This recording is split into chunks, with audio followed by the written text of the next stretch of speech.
ढूंढा और बताया कि ये 100 ताली से शुरू करो। उसने 300 ताली तक ले गए, सुबह, दोपहर और शाम। और उसकी मैंने जो बताया सोचना, जो आँखों का, तो इसमें ऐड करवाया कि मैं ग्लूकोमा से मुक्त हूँ और मेरी आँखें बिल्कुल स्वस्थ है।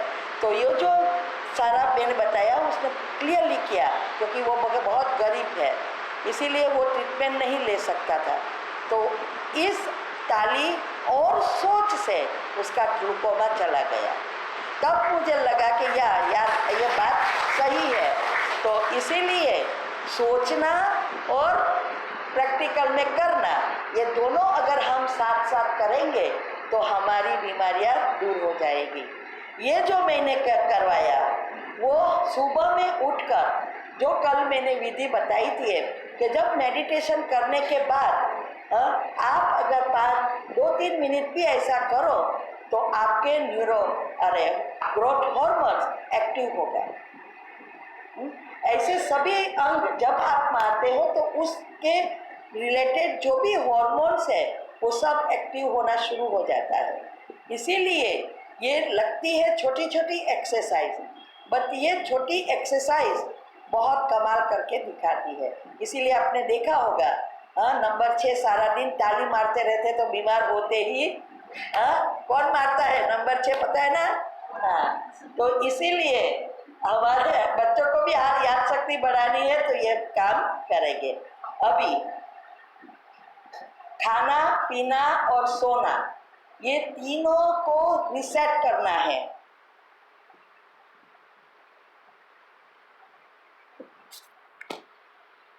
तो ये हम सारा मैं अभी डिटेल में बताती हूँ। आपके घुटनों का दर्द जो हो रहा है, घुटने रिप्लेस करनी पड़ती है, उसका कारण पानी पीने की विधि अभी ये हम बताएंगे। तो ये छोटी छोटी एक्सरसाइज करो। साथ में ये जो एलोपैथी दवा है वो जरूरत होती है तभी लेनी है, ऐसा नहीं कि तुरंत बंद कर दो। मैं अभी बताती हूँ क्या करना है।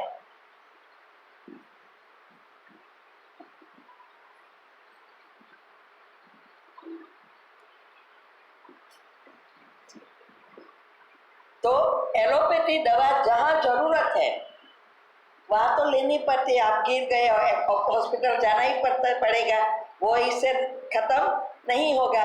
लेकिन अगर कोई दवा आप ले रहे हो तो उसको धीरे धीरे कम करनी है, एकदम कभी भी कम नहीं करनी है।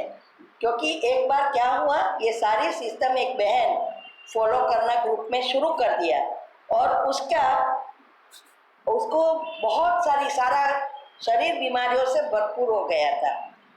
यूटीआई माना यूरिन इन्फेक्शन बार बार होता था, आईसीयू में डालना पड़ता था। और वो शुगर, डायबिटीज की इंश्योरेंस हाई डोज ले रही थी, इंजेक्शन 4 बार।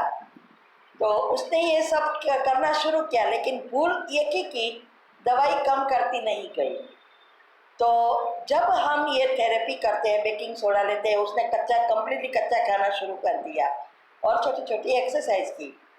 तो उसको ये पता नहीं था कि ये इंसुलिन बनाना एक्टिव हो जाएगा। तो एकदम 80 पर आ गया, डाउन। वो डॉक्टर के पास गई तो बताया, ये चेक किया तो 80 हो गया है। तो बोले कि आपने क्या किया, ये मैं जो दवाई दी नहीं ले रहे हो क्या? बोले कि मैं तो ले रही हूँ, तो ये डाउन क्यों गया? तो फिर उसने कहा मैं ये लेती हूँ। तो बोले कि ये सब नखरे बंद करो, ये इंश्योरेंस ली लेना है, डॉक्टर बोलता है। फिर मैंने उसको उस दिन आईसीयू में डालना पड़ा, क्योंकि वैसे भी वो बीमार रहती है। फिर मेरे को टेक्स्ट किया, कभी मैं क्या करूँ, डॉक्टर ने कहा नहीं लेना है। मैं कहा अभी देख, ये लेना है, घर की ट्रीटमेंट करते, रोज डायबिटीज चेक करो, डोज कम करते जाओ, क्योंकि एक्टिव होगी आपकी इंसुलिन। उसको फायदा हुआ, वो उसके घर गांव गई, उसकी मम्मी को सिखाया कि ये कर रही, उसके रोज रह कर वहाँ महीना रही और उसको भी सिखाया। तो ये तुरंत हमें नहीं बंद करना, रोज चेक करना है। बीपी की गोली ले रहे हैं तो चेक करना है। अगर वो गोली हम कम करते जाए तो कुछ नुकसान नहीं हो रहा है ना, वो चेक करके धीरे धीरे कम करके बंद कर देना है। तो हो सके तो हमें घर के मसाले ही यूज़ करना सीखना है। दूसरा, हल्दी, अदरक, ब्लैक पेपर, मेथी, चूना, दालचीनी, ये सब वैसे तो सभी मसाले, लेकिन ये नॉर्मल जो रोज आप ले सकते हैं। चूना जो है वो दुनिया में सबसे जास्ती जो कैल्शियम है वो चूना में है। अब वो पान में खाते हैं ना, फुड़की आती है, लेकिन वो गलत रीति से खा रहे हैं तो कैंसर हो रहा है, क्योंकि तम्बाकू भी डाल रहे हैं और डायरेक्ट रख रहे हैं, इसीलिए कैंसर हो रहा है। अगर वो चूना रोज आप, एक चने की दाल होती है ना या गेहूं का दाना, उतना ही चूना लेना है। और मैं क्या करती हूँ, रात को इतने पानी में भिगो देती हूँ, एकदम सॉफ्ट हो जाता है। सुबह में बराबर पानी में घोल कर उसको पहले पी जाती हूँ, कहते टेस्ट बहुत अच्छा नहीं है, फिर ऊपर पानी पी लेती हूँ। कितना 1.25 लीटर पीना है ना, तो उसके ऊपर पी लेती हूँ। लेकिन जिसको किडनी का प्रॉब्लम है, स्टोन है, उसको चूना नहीं लेना है, उसको बेकिंग सोडा लेना है। बेकिंग सोडा आपकी कोई भी शरीर की किडनी होगी उसको निकाल देगा, चाहे पित्ताशय की है चाहे किडनी की है। पित्ताशय में कहते हैं कि बेकिंग सोडा के साथ एप्पल साइडर विनेगर 1 चमची में डालो तो वो हमें फायदा करेगी, जल्दी पित्ताशय की पथरी को खत्म करेगी। तो ये आप कर सकते हैं। अभी सफ़ेद नमक कम करना है, हो सके तो नहीं, लेकिन थोड़ा आयोडीन के लिए थोड़ा लेना पड़ता है। मैदा, sugar, white, fast food, refined oil बंद नहीं करना है। बंद करूँगी कहूँगी तो कोई करता ही नहीं है, लेकिन कम कर सकते हैं। हर रोज जो आजकल हो रहा है ऐसा नहीं खाना है, कभी कभी खा सकते हैं। इसकी जगह लाल गुड़, डार्क होता है ना, वो यूज कर सकते हैं। हिमालय नमक यूज कर सकते हैं। वेजिटेरियन डाइट हमें ज़्यादा करना है और नॉन वेज को बंद करना है, वही एसिड ज़्यादा क्रिएट करता है। और इसीलिए क्योंकि वो पचाने में सबसे ज़्यादा समय लगता है, हमारी सिस्टम इसके लिए बनी ही नहीं है। तो वेजिटेरियन फूड जल्दी वैसे ही पचन हो जाता है, तो हमें उसमें फ़ायदा है कि एसिड कम बनेगा। तो ये आप कर सकते हैं। अभी भोजन है वो बैठ कर ही करना है, चाहे नीचे पलाठी मार के बैठो या चाहे कुर्सी के टेबल पर बैठो, सबसे अच्छा नीचे बैठ कर खाना। लेकिन जिससे नहीं बिठाई जाता, जैसे मेरे से नहीं बिठा जाता नीचे, तो हम कुर्सी पर, लेकिन खड़े होकर नहीं खाना है। हाँ, आजकल बुफे क्या है, खड़े होकर, तो जल्दी जल्दी हमारे ऊपर बुफे लग जाएगा। जब मृत्यु होती है तो बुफे लगाते हैं ना ऊपर फूल का, तो वो लग जाएगा। इसीलिए बैठ कर खाना। भोजन करते समय पानी कभी भी पीना नहीं है। भोजन के बाद करीब 1.5-2 घंटे के बाद पीना है। और भोजन से पहले आधा या पौने घंटे पहले पी लो, जितना पीना है इतना। अभी इसके पीछे रीज़न है, जैसे अगर आप बहुत सारा पानी ऊपर भरा है और फिर भोजन अंदर जाएगा तो वो क्रश होगा नहीं। मिक्सचर होता है तो क्या होता है, मिक्सचर में आप दाल चावल डालो क्रश करने के लिए और पानी ज़्यादा डाल दिया, क्या वो मिक्सचर ग्राइंड करेगा? नहीं करेगा। तो ऐसा ही सेम चीज़ हमारे पेट में है। इसीलिए, और ये मिक्सचर ऐसा है बाहर निकाल सकेंगे नहीं, वो मिक्सर में से तो हम खाली कर देंगे, पानी निकाल देंगे और एडजस्ट कर सकते हैं। ये मिक्सर में कोई दूसरा ऑप्शन है ही नहीं, तो करने आएगा आएगा आएगा। तो ये है।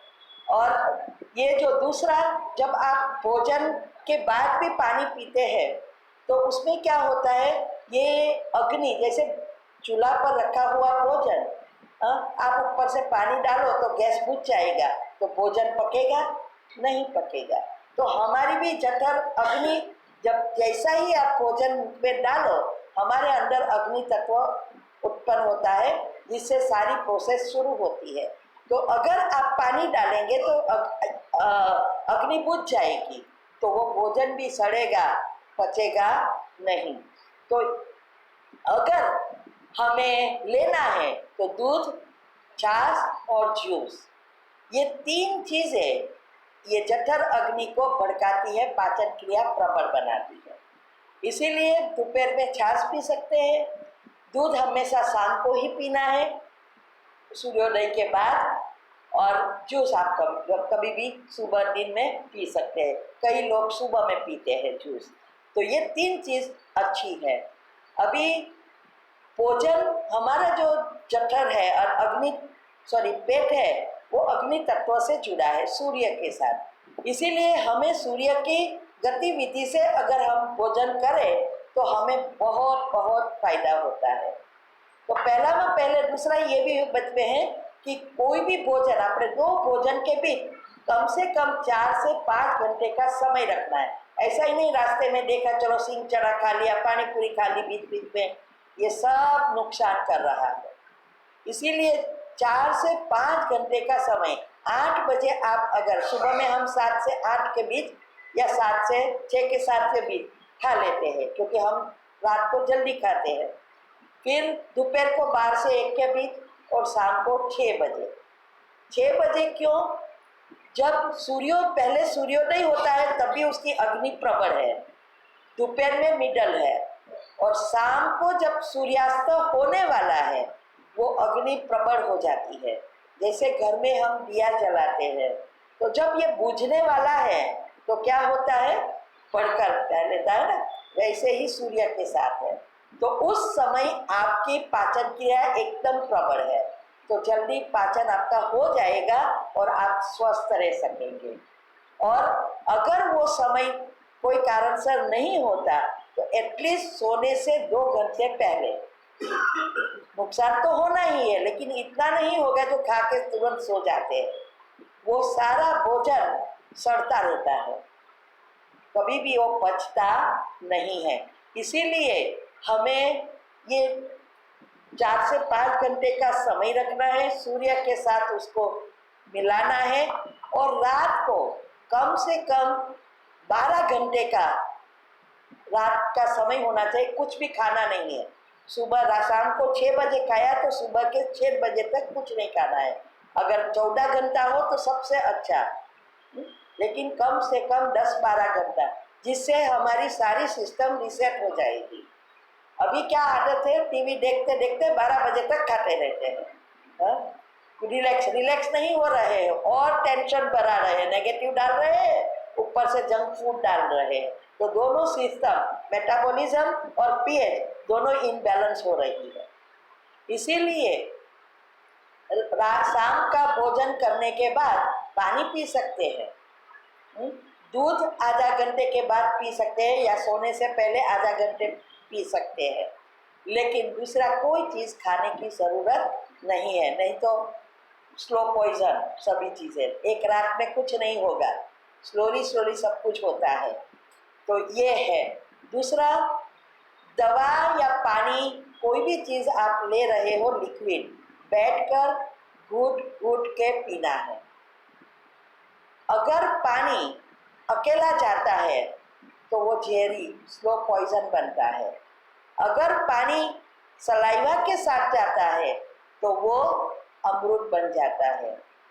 पानी नुकसानकारक भी है और फायदे कारक भी है, वो हमारे ऊपर आधारित रहता है। इसीलिए जब आप घूट के पीते हो तो सलाइवा मिक्स होगा और पानी को न्यूट्रल बनाता है। तो इसीलिए पानी बैठकर और घूट कर पीना है। दूसरा, जब आप पानी गटगटाते हैं और उसमें भी ठंडा पानी पीते हैं, बहुत नुकसान करता है। तो एक घूट पीने से क्या होता है, हमारी जो ट्रैक है पानी जाने की और जो सिस्टम है उससे उल्टा काम करती है, माना एकदम फास्ट जाएगा और हमारे पेट में जाकर हमारे जो टिश्यूज है उसको जाकर टकराएगा जोर से, इसीलिए टिश्यूज डैमेज होगा। और जब टिश्यूज डैमेज होता है तो हमारे जो चक्र से जुड़े हुए सारे हॉर्मोन्स वगैरह जो प्रोसीजर है वो सारी डैमेज होती है। तो वो जो रसायन बनना चाहिए, जो ग्रीसिंग का काम कर रही है, वो नहीं बनता। और सबसे ज़्यादा पग में प्रॉब्लम होता है क्योंकि सारा वजन पग पर है, इसीलिए पहले पहले थोड़ा थोड़ा पेन शुरू होता है, बाद में चलना थोड़ा मुश्किल लगता है, फिर हाथ घिसना शुरू होता है। इसीलिए अगर हम ये पानी की थेरेपी अपनाते हैं तो हम इस घुटनों के प्रॉब्लम से भी बच सकते हैं और घुटने रिप्लेस भी नहीं करवाना पड़ेगा। तो इसीलिए पानी पीने की जो विधि है वो अच्छी रीति फॉलो करनी चाहिए। फिर गर्म भोजन या पानी के बाद ठंडा कुछ नहीं पीना है, या ठंडे के बाद गर्म नहीं पीना है। क्यों? आप भोजन लिया गरम गरम, आपके बॉडी टेम्परेचर से अलग है, तो कितनी सारी हमारे अंदर एनर्जी चाहिए उसको रिसेट करने के लिए, बैलेंस करने के लिए। तो उसने क्या किया, आपके गर्म भोजन को बॉडी टेम्परेचर में लाया। अभी आप ऊपर से ठंडा खाओ तो वो अभी ठंडे को न्यूट्रल करना पड़ेगा, तो ब्रेन भी कंफ्यूज होता है, सारी सिस्टम डैमेज हो जाती है। इसीलिए आजकल क्या होता है, शादी में, पार्टियों में क्या होता है, आइसक्रीम। भोजन के बाद आइसक्रीम। क्या हुआ, फिर मैं सुनती, कोई कहते 2 खाया, कोई के 4 खाया। मैंने बोला बहुत अच्छा, लो बात करते हैं ना। अभी देख, सोचो, ये खाना ही नहीं चाहिए, उसके बदला हम इतना खाते हैं। आइसक्रीम तो फ्री है, लेकिन पेट हमारा है ना, फिर दवा तो लानी पड़ेगी और बीमारी से भरपूर होते जाएंगे। इसीलिए गरम के बाद ठंडा नहीं, ठंडे के बाद गरम नहीं। यह तो मैंने कहा कि रात को भोजन 2 घंटे से पहले या तो 6 के 7 के बीच। जैन लोग ऑटोमेटिक ये कर रहे हैं, जो चुस्त है, 5-6 बजे सूर्यास्त के पहले भोजन ले लेते हैं। तो ये नेचुरली कर रहे हैं, कारण दूसरा है, लेकिन उसको भी फायदा तो हो रहा है। दांत को लंबा समय तक टिकाना है। एक तो पेट को आप अच्छा करेंगे तो भी दांत मजबूत होंगे, और रोज सॉल्टी वाटर से साफ करो या सॉल्ट लगाकर साफ करो, तो इससे क्या होगा, सारे बैक्टीरिया मर जाएंगे, तो लंबा समय आपके दांत काम करेंगे, जल्दी जल्दी इसको निकालना नहीं पड़ेगा।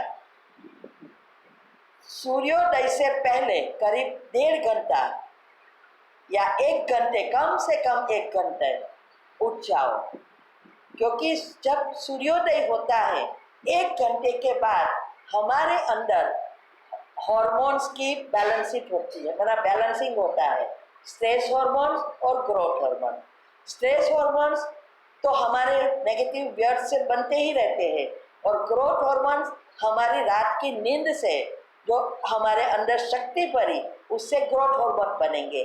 तो अगर आप जग कर पहले मेडिटेशन वगैरह करें या शांति से कामकाज करें, भगवान के भजन सुनते रहो, अच्छे अच्छे विचार चलाते रहो, तो भी वो प्रोसेस, ग्रोथ हार्मोन्स अच्छी रीति बनेंगे और बैलेंस होंगे, तो स्ट्रेस हार्मोन्स कम होंगे। अगर आप सोते रहेंगे तो हमारे न्यूरो सेल्स पर बहुत बुरी असर करती है, डैमेज करता है, और स्ट्रेस हार्मोन्स बढ़ जाते हैं, ग्रोथ हार्मोन्स कम हो जाते हैं। और इसीलिए आजकल लोगों को ये सारी सिस्टम अपसेट होने से याद शक्ति कंप्लीटली खराब हो गई है, मीन्स के याद ही नहीं रहता, बच्चों को भी याद नहीं रहता। आज पढ़ते हैं, लेकिन बहुत कम है जो बहुत मेहनत करके करते हैं और उसका पिछला कर्म अच्छा होगा तो वो ध्यान देके पढ़ते हैं, बाकी सबको प्रॉब्लम है याद शक्ति। तो जब हमारा बायोलॉजिकल क्लॉक और स्लीप साइकिल अपसेट होता है तो पहली निशानी है याद शक्ति कम होना। तो समझो आपका ये कंप्लीटली डैमेज हो रहा है। तो इसीलिए हमें सुबह में उठकर, जो मैंने कल बताया था कि पहला 10-15 मिनट सबकॉन्शियस माइंड कंप्लीटली खुला है, बच्चों को भी कराओ, खुद भी करो, और जो चाहिए वो सोचना डालो सबकॉन्शियस माइंड में। व्हाट्सएप से कभी भी या नेगेटिव विचारों से सुबह शुरू नहीं करनी है, नहीं तो वही कचरा भरेगा। तो ये, और फिर ये भी आप एक्सरसाइज कर सकते हो और सारी एनर्जी को एक्टिव कर सकते हो। ये तो क्या, हाँ, 10 से 12 के बीच एक नींद हो जानी चाहिए। मैंने कल भी बताया था कि हमारे जो डेल्टा निद्रा है वो एक चक्र है। अगर हम पॉजिटिव बनते हैं और मेडिटेशन को अपनाते हैं तो दिन में हमारे डाउनलोडिंग हो जाती है, तो हम गाढ़ निद्रा में जाएंगे। एक चक्र में 20 मिनट हम जा सकते हैं, उससे 4 घंटा काम करने की शक्ति आएगी। अगर हम 3 चक्र पूरा करें तो 12 घंटा बिना थका हम काम कर सकते हैं। इसमें भी 10 से 12 की पहली नींद वो बहुत शक्ति पड़ती है, जिसको हम टीवी के सामने बैठकर खत्म कर रहे हैं। तो जितना आप लेट सोएंगे इतना आपका चक्र कम होगा, तो फिर नेगेटिव व्यर्थ से ही वो बिजी रहेगा। तो जितने आपके ग्रोथ हार्मोन उत्पन्न करने के लिए या मेलाटोनिन उत्पन्न करने के लिए जो शक्ति चाहिए वो आएगी नहीं।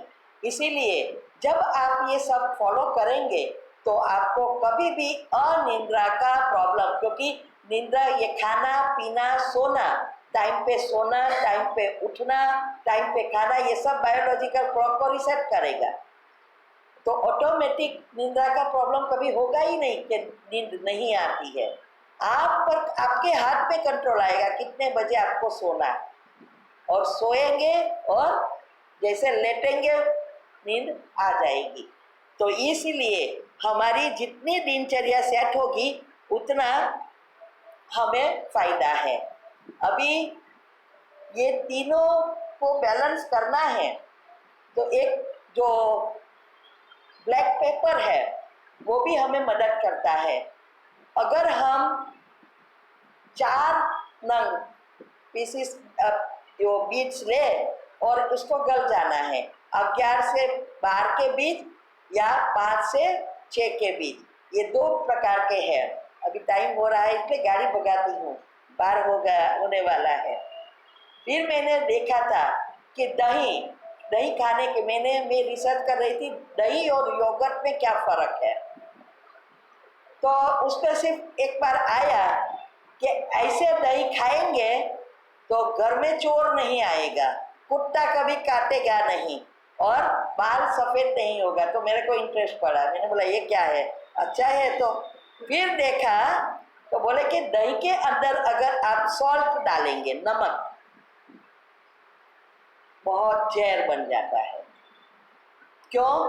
क्योंकि अंदर जो बैक्टीरिया है दही में वही हमें हेल्दी बनाता है। एक एक कोने में घुसकर बैक्टीरिया, पूरे बैक्टीरिया को मार डालता है।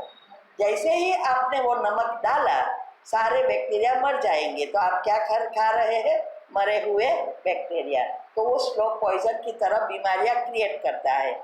लेकिन अगर आप सेंधा नमक या संचर ब्लैक नमक वो डालेंगे तो उससे वो अच्छा है। लेकिन वो जो दरियाई सागर से निकलता है वो नमक खाएंगे सफ़ेद, तो वो नुकसानकारक। इसीलिए लिखा था, बताया था कि कुत्ता नहीं काटेगा, मना हाथ में लकड़ी जल्दी आ जाएगी, दर्द, घुटनों का दर्द, शरीर पर दर्द, इसलिए। और चोर नहीं आएगा बोले कि इसीलिए सब हमेशा गला खराब रहेगा, इसीलिए रात को भी खूब करते रहेंगे तो बाहर चोर से भाग जाएंगे।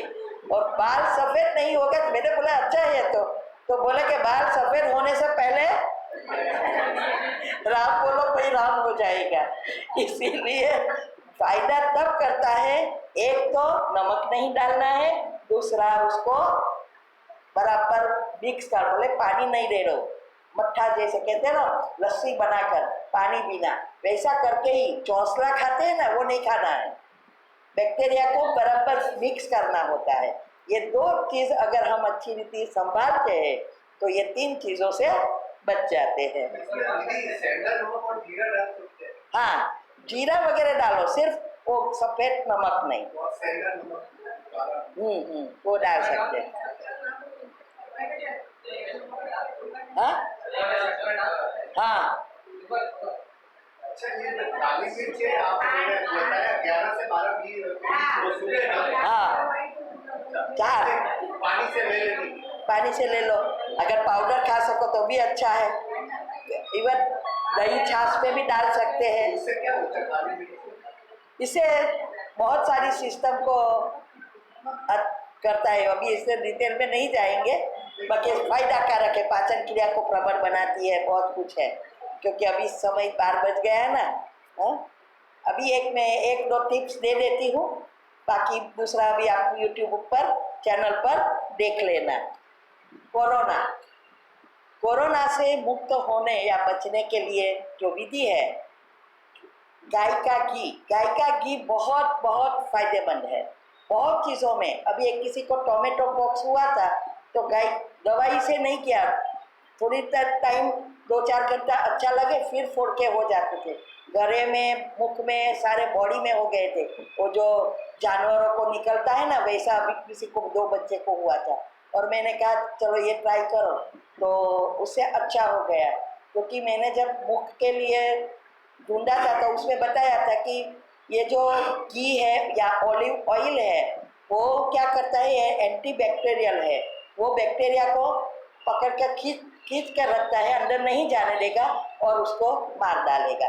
तो फिर मैंने सोचा नाक में भी यही काम आएगा, फोड़कियों में भी यही काम आएगा, तो इस सभी जगह पे बहुत सारे आप गूगल करके भी चेक कर सकते हो गाय के घी के फायदे, तो उसमें से आपको पता चलेगा। बाकी ये कोरोना में आप मीन्स के अभी रोज बचना है तो 2-4 बूंद एक डेढ़ दोनों नाक में रात को डाल के सो जाना है, एकदम मीन्स के गर्म नहीं करना रोज, नहीं तो ये बिगड़ जाता। पानी में डालो, पानी की बाकुली बाउल लो, उसमें वो जो भी घी की बर्तन है वो डालो तो पिघल जाएगा, वो डालना है, और नाभि में 2-4 बूंद डालकर उसको ऐसे मसाज करो आसपास, तो इससे क्या होगा, ये बैक्टीरिया अंदर जाने ही नहीं देगा। सुबह में आपके बच्चे हैं कोई भी है तो ऐसे ऐसे नाक में लगाकर फिर भेजो तो अंदर बैक्टीरिया नहीं जाएगा। फिर अगर कोरोना हो गया है तो हमें क्या करना है, गर्म पानी पीना है रोज, वो तो सब तो जानते हैं, अभी ये घी तो लगाना ही है। इससे क्या होगा, ये ऑक्सीजन क्यों खत्म हो जाता था पता है आपको, ये कोरोना में तो देखती हूँ सीवियर सर्दी ही है, फ्लू है, तो जब हमारे ये जो जब सर्दी बढ़ जाती है, ब्लॉकेज हो जाता है तो आप ब्रीथ नहीं कर सकते, और इसीलिए ये ऑक्सीजन की कमी हो जाती है। तो अगर मैंने ट्राई किया तो उससे नाक एकदम खुल जाते हैं, सांसें अच्छी रीति चलती है। इसीलिए जब हमें कोरोना हुआ है तो 2-3 बार डालो नाक में, सुबह डालो, दोपहर को डालो, रात को डालो, जब भी आपको ऐसा लगे कि अभी ब्रीदिंग प्रॉब्लम हो रहा है लेट जाओ डाल दो, कोई दवा की ज़रूरत नहीं, आपको नाक कंप्लीटली खुल जाएगा। साथ में काढ़ा बनाओ, काढ़ा में आपके पास जो भी मसाला है, तज है, लविंग है, ब्लैक पेपर है, अजवाइन डालो, आप पुदीना डालो, जो भी तुलसी है, जो भी आपके घर में है डाल के उबालो, 3 दिन का बना लो, साथ में ही, रोज करने की ज़रूरत नहीं है, बोतल भर के फ्रिज में रख लो, सुबह और शाम थोड़ा थोड़ा पी लो, तो ऑटोमेटिक कोरोना हुआ है और हॉस्पिटल में जाना ही नहीं पड़ेगा। तो ये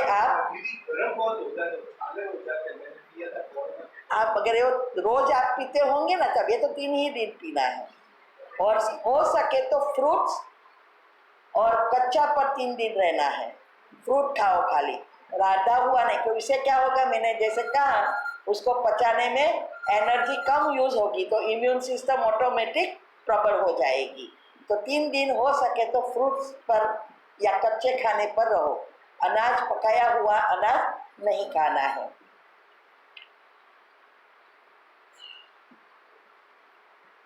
ये अमृत धारा है, आजकल अमृत धारा की बोतल भी मिलती है, डॉक्टर बी स्वरूप ने ऐसा कुछ बनाया है और दुनिया में भी बना रहे हैं, लेकिन आप घर पे भी बना सकते हैं।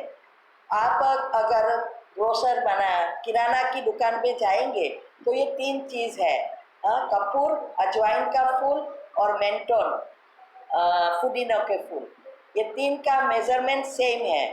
10 ग्राम का भी आता है, 20 ग्राम का भी आता है और 30-50 ग्राम का भी आता है। जितना हो सके इतना कम लेना है। और भले आप लेने जाओ तो थोड़ा लेके आओ, लेकिन अलग अलग 10-10 ग्राम का, 20-20 ग्राम का बना के लाना है। अभी ये 3 चीज़ जब तक आप एक साथ मिक्स करके बॉटल में नहीं भरो तब तक वो ऐसा के वैसे ही रहते हैं।